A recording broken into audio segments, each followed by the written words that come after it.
اللہ الرحمن الرحیم۔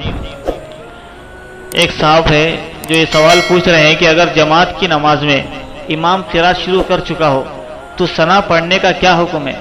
کیا قرات کے دوران ثنا پڑھ سکتے ہیں یا نہیں؟ اور اگر نہیں تو پھر ثنا کب پڑھیں گے؟ جواب سماعت فرمائے۔ واضح رہے کہ جہری نماز یعنی جن نمازوں میں آواز سے قرات کی جاتی ہے، اگر اس نماز میں امام کے قرات شروع کرنے سے پہلے تک مقتدی شامل ہو جائے تو ثنا پڑھ سکتا ہے، اور اگر امام صاحب نے قرات شروع کر دی تو اس کے بعد ثنا پڑھنے کی اجازت نہیں ہے، ثنا نہ پڑھے۔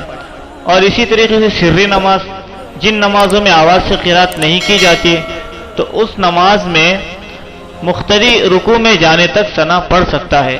واللہ اعلم بالصواب۔